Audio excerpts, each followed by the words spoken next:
Okay, so let's take a look at the first example. But before we do, let's remember what we are trying to accomplish here. It's like a puzzle.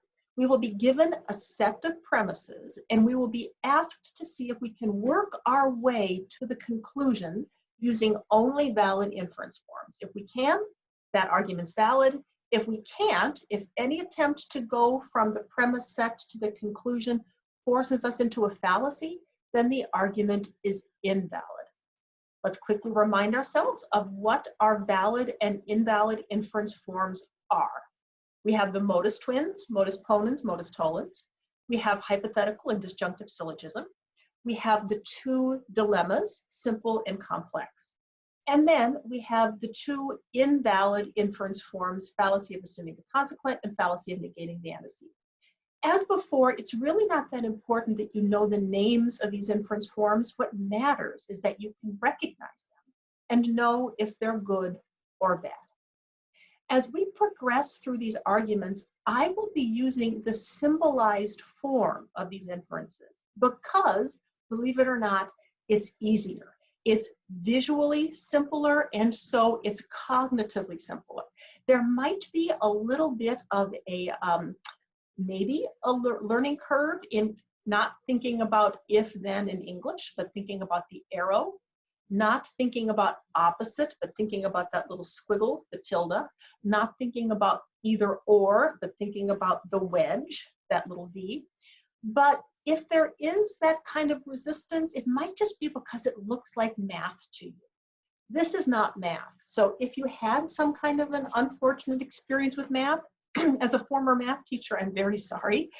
It's not your fault, and this is not math. So let's just remind ourselves of these inference forms using the right-hand column formal version.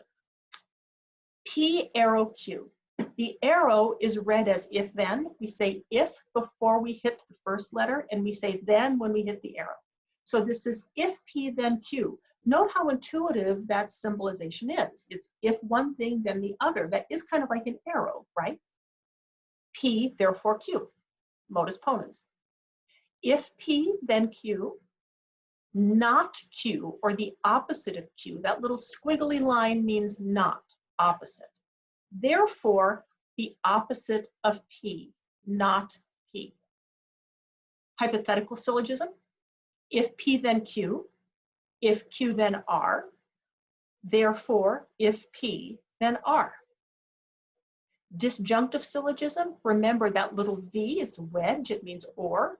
Again, kind of intuitive. Think about showing up at a crossroads or at a fork in the road where you have to decide which way am I going to go, left or right, P or Q.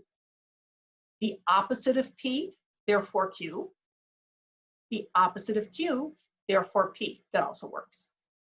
Simple dilemma, we either have P or Q. If we have P, then we have R. If we have Q, then we have R. So either way we have R. Complex dilemma, we either have P or Q. If we have P, we get R. If we have Q, then we get S. So we're either going to have R or S. And then the two invalid forms, the two fallacies. If P, then Q, Q, therefore P. Can't do that. Think about Max is a poodle, Max is a dog. If Max is a poodle, then Max is a dog. Max is a dog. We don't know that Max is a poodle. And if P, then Q, not Q, or not P rather, or opposite P, therefore opposite Q. Again, that doesn't work. If Max is a poodle, then Max is a dog. Max is not a poodle, therefore Max is not a dog. That doesn't work because there's lots of different kinds of dogs. So the 6 valid inference forms and the 2 invalid inference forms.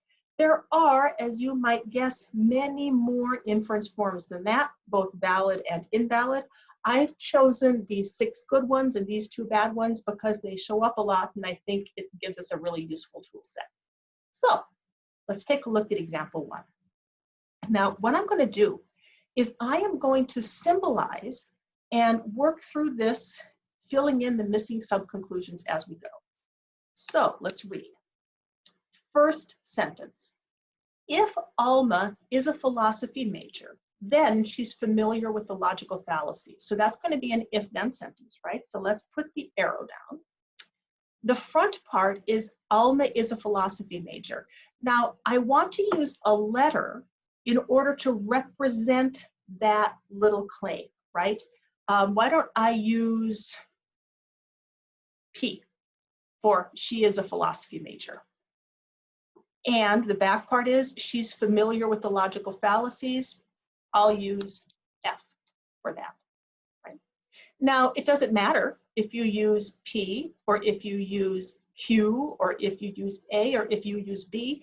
It's a really good idea to use a letter that makes some sense given the clause or the claim that it represents, because that way you'll remember that you used P for that claim and then you'll use P for that claim again. So just use a letter that makes some sense to you, that naturally to you in your head represents that claim.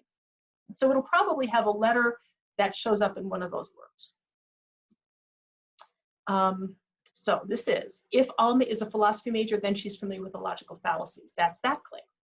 The next claim, Alma is a philosophy major. Well, now we let that be P, right? Now I have two claims, so I ask myself what follows from that? F follows from that. So I'm going to use this two-column technique. I'm going to have the premises on the left and the conclusions on the right. So there, we can conclude F at this point, right? And I want to keep track of whether that inference is good or bad. It's good, right? It is actually modus ponens. I'm not going to worry about what it's called. I'm just going to note that it's good. It's a valid inference form. So everything is okay so far. Now we go back to the next sentence in the argument, which is this. Either Alma will do well on the LSAT or she is not familiar with the logical fallacies. Okay, so either she will do well on the LSAT or she is not familiar with the logical fallacies, because remember, F is she is familiar with the logical fallacies. Now, can I conclude something at this point? Oh, indeed I can, because remember, we've concluded F already. So we have F, that's a claim that we can use.